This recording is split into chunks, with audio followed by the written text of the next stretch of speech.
semuanya, di sini saya Izal, okupasi terapis Pelangi Center Ponorogo.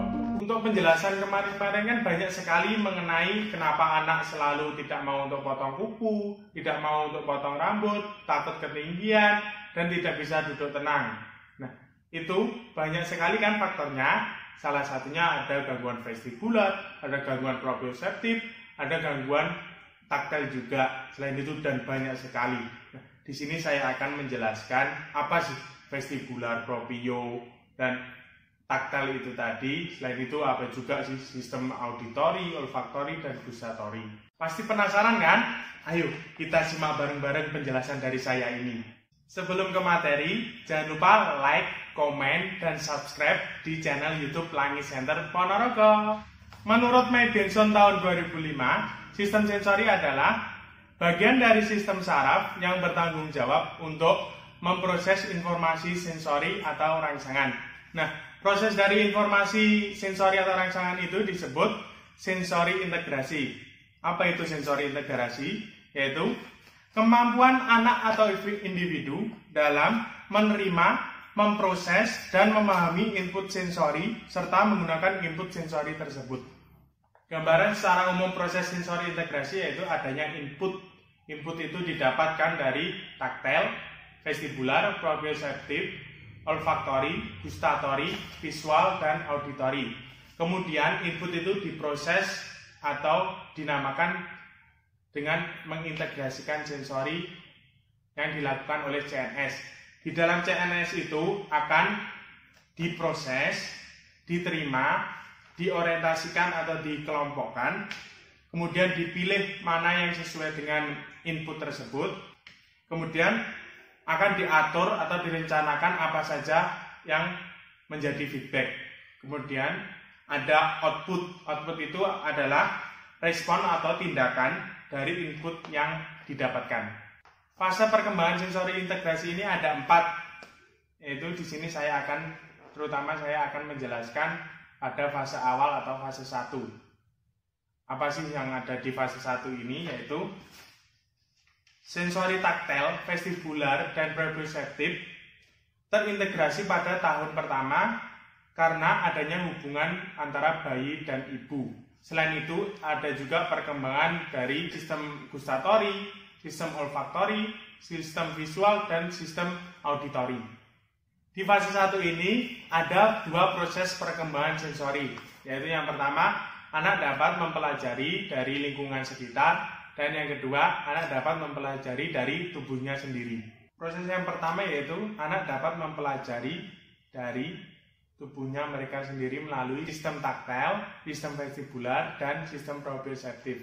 Menurut Parham tahun 2007, sistem taktil adalah sistem sensori terbesar yang dibentuk oleh reseptor kulit. Rangsangan yang didapat dari kulit itu berupa tekanan, suhu, nyeri, dan sentuhan. Kemudian input tersebut diteruskan ke CNS dan diproses oleh CNS dan akhirnya menghasilkan respon tentang panas, nyeri, dan lain sebagainya. Di sistem taktil ini ada 2 komponen, yaitu pertama proteksi dan diskriminasi yang saling berhubungan untuk melakukan tugas atau fungsi sehari-hari. Terdapat 2 gangguan pada sistem taktil ini. Yang pertama hipersensitif terhadap stimulasi taktil. Ciri-ciri anak yang mengalami hipersensitif ini yaitu menolak diajak untuk di keramaian, kurang percaya diri, tidak mau untuk pakai topi, selimut, dan baju berlabel. Selain itu, anak juga tidak mau untuk potong rambut dan potong kuku. Gangguan yang kedua itu hiposensitif terhadap stimulasi taktil. Ciri-ciri anak yang mengalami hipersensitif ini yaitu tidak menyadari dirinya kotor, suka sekali dipeluk atau digendong, kurang merasakan rangsangan dari dingin, tajam, tumpul, dan lain sebagainya. Sistem vestibular adalah sistem yang terletak di telinga bagian dalam dan gunanya untuk mendeteksi gerakan tubuh dan posisi perpindahan kepala. Sistem vestibular ini mempengaruhi tonus otot, keseimbangan tubuh, dan koordinasi bilateral. Sebagai gambarannya, anak yang sedang menaiki ayunan akan berusaha untuk menjaga keseimbangan tubuhnya saat diayun. Dengan cara anak selalu menegakkan badannya atau menjaga posturnya agar selalu tegak. Terdapat dua kondisi yang mempengaruhi sistem vestibular ini. Yang pertama, hipersensitif terhadap stimulasi sistem vestibular. Ciri-ciri anak yang mengalami hipersensitif terhadap stimulasi vestibular ini, yang pertama, takut ketinggian, yang pasti itu. Yang kedua, anak tidak mau untuk naik ayunan. Yang ketiga, anak tidak mau untuk naik lift atau eskalator. Yang keempat, anak tidak mau untuk naik turun tangga. Selain itu, anak juga akan merasa cemas pada saat mendengarkan suara yang keras. Kondisi yang kedua yaitu hiposensitif terhadap stimulasi vestibular. Ciri-ciri dari anak yang mengalami hiposensitif ini yaitu yang pertama, anak dapat menaiki ayunan dalam waktu yang lama.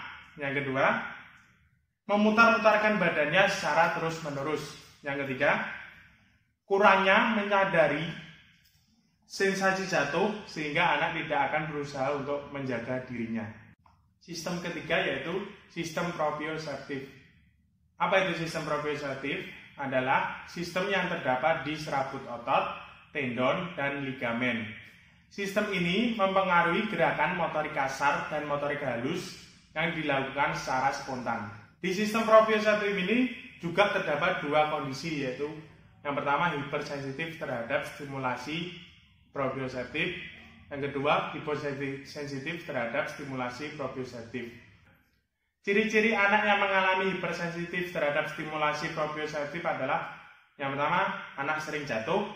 Kedua, anak kesulitan untuk mengancingkan baju. Ketiga, sering makan berantakan. Keempat, selalu tergesa-gesa untuk melakukan sesuatu. Kondisi yang kedua itu hiposensitif terhadap stimulasi proprioceptif. Ciri-ciri anak yang mengalami hiposensitif terhadap stimulasi proprioceptif adalah yang pertama, suka menabrakkan dirinya ke benda atau objek. Kedua, membentur-benturkan kepala. Ketiga, suka menggigit mainan atau benda yang lain. Perkembangan sensori yang kedua yaitu dapat dipelajari dari lingkungan sekitar melalui sistem auditori, visual, olfaktori, dan gustatori. Sistem auditori adalah sistem sensorik yang mendeteksi informasi yang diterima oleh telinga mengenai rangsangan suara. Di sistem sensori auditori ini ada dua kondisi, yaitu hipersensitif terhadap stimulasi auditori. Ciri-ciri anak yang mengalami hipersensitif terhadap stimulasi auditori, yang pertama, anak tidak suka dengan suara keras. Dua, anak selalu menutup telinga di saat mendengarkan suara. Tiga, sering meminta orang lain untuk diam. Sedangkan kondisi yang kedua itu hiposensitif terhadap stimulasi sensorik. Ciri-cirinya, anak selalu mendengarkan musik atau TV dengan suara yang keras. Yang kedua, tidak menyadari bunyi-bunyi yang ada di sekitarnya. Ketiga, sulit untuk memperhatikan atau memahami apa perkataan orang lain. Sistem visual adalah sistem sensorik yang mendeteksi atau membedakan rangsangan yang diterima oleh indera penglihatan berupa berbagai objek. Dari objek warna, gerakan, atau cahaya. Kondisi di sistem visual ini ada dua. Yang pertama, hipersensitif. Ciri-ciri anak yang mengalami hipersensitif terhadap stimulasi visual adalah yang pertama, suka bermain di tempat gelap. Dua, sensitif terhadap cahaya terang, selalu merasakan pusing ketika melihat cahaya yang terang. Kondisi kedua, hiposensitif terhadap stimulasi sistem visual. Ciri-cirinya yaitu sulit untuk membedakan warna, bentuk, dan ukuran. Mewarnai selalu keluar garis. Yang ketiga, sulit untuk menyalin tulisan atau kalimat. Sistem gustatori adalah sistem sensorik yang bertugas untuk mendeteksi atau membedakan input yang diterima oleh indera pengecap berupa tekstur dan rasa. Di sistem gustatori ini terdapat dua kondisi yang mempengaruhi stimulasi gustatori. Yang pertama, hipersensitif terhadap stimulasi. Yang kedua, hiposensitif terhadap stimulasi gustatori. Ciri-ciri anak yang mengalami hipersensitif terhadap stimulasi ini yaitu anak selalu memilih-milih makanan, anak suka dengan makanan yang tawar. Sedangkan untuk ciri-ciri anak yang mengalami hiposensitif yaitu anak selalu menjilat makanan atau mainan. Anak juga selalu suka makanan yang bertekstur lembut. Anak juga tidak bisa membedakan rasa pahit, pedas, manis, atau asam. Sistem olfaktori adalah sistem sensorik yang mendeteksi atau membedakan input yang diterima oleh indera penciuman berupa bau atau aroma. Di sistem olfaktori ini juga terdapat dua kondisi yang mempengaruhi stimulasi olfaktori. Yang pertama tetap hipersensitif. Ciri-ciri anak yang mengalami hipersensitif pada stimulasi olfaktori yaitu tidak suka makan makanan yang aromanya menyengat, tidak suka membau aroma yang tidak sedap, sensitif dengan aroma busuk atau harum. Sedangkan ciri-ciri anak yang mengalami hiposensitif yaitu anak selalu mencium mainan sebelum dibuat mainan. Kedua, anak selalu mencium makanan sebelum dimakan. Ketiga, anak tidak mampu untuk membedakan aroma atau bau.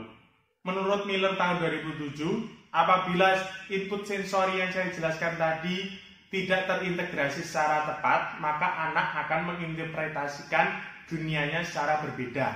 Mispersepsi ini menimbulkan berbagai gangguan perkembangan dan perilaku. Gangguan pemrosesan sistem sensori ini terbagi menjadi beberapa tipe. Yang pertama, sensory modulation disorder atau SMD. Yang kedua, sensory based motor disorder. Yang ketiga, sensory discrimination disorder atau SDD. Sensory modulation disorder adalah anak yang mengalami kesulitan merespon input sensori sehingga memberikan respon perilaku yang tidak sesuai dengan input sensori. Nah, di SMD ini ada 3 tipe anak saat memprosesnya. Yang pertama, SOR. SOR itu adalah sensory over responsive. Apa itu sensory over responsive? Anak memberikan respon terhadap sensori dengan lebih cepat, lebih intens, atau lebih lama dari sewajarnya. Yang kedua, sensory unresponsive atau SUR, yaitu anak yang kurang merespon atau tidak memperhatikan rangsangan sensori dari lingkungan. Nah, di sini anak akan mengalami apatis atau kurang bergaul. Yang ketiga, sensory seeking atau craving, yang biasa disebut SS, yaitu anak merasa tidak puas dengan rangsangan sensori yang ada. Selain itu, anak juga cenderung mencari aktivitas yang menimbulkan sensasi yang lebih intens terhadap tubuh. Contohnya, anak suka makan pedas dan suka bersuara keras. Tipe yang kedua yaitu sensory based motor disorder, yaitu anak mengalami kesalahan dalam menginterpretasikan input sensori yang berasal dari sistem proprio dan vestibular. Di SBMD ini ada 2 tipe juga, yaitu dispraksia dan gangguan postural. Ciri-ciri anak yang mengalami dispraksia adalah anak yang mengalami kesulitan mengkoordinasikan gerakan motorik kasar dan motorik halus. Sedangkan gangguan di postural ini, anak akan mengalami kesulitan dalam menstabilkan tubuh saat bergerak atau saat istirahat. Sensory discrimination disorder atau SDD adalah anak yang mengalami kesulitan menginterpretasikan kualitas rangsangan, sehingga anak sulit membedakan sensasi yang serupa. Gambarannya, anak kesulitan untuk mengidentifikasi benda tanpa melihatnya. Apabila SDD ini terjadi pada sistem visual dan auditori, akan menyebabkan anak kesulitan belajar atau bahasa. Sedangkan apabila SDD ini terjadi pada sistem vestibular, taktil, dan proprioseptif, anak akan mengalami gangguan perkembangan motorik. Nah, dapat saya simpulkan bahwa apa yang saya jelaskan tadi merupakan sistem sensori yang ada di piramida perkembangan yang menjadi pondasi awal untuk menunjang perkembangan anak selanjutnya. Untuk fase-fase selanjutnya akan dijelaskan oleh teman-teman saya yang pasti ada di channel YouTube Pelangi Center. Jadi stay tune terus ya di channel YouTube Pelangi Center. Sekian penjelasan dari saya. Apabila ada pertanyaan, monggo komen di bawah. See you.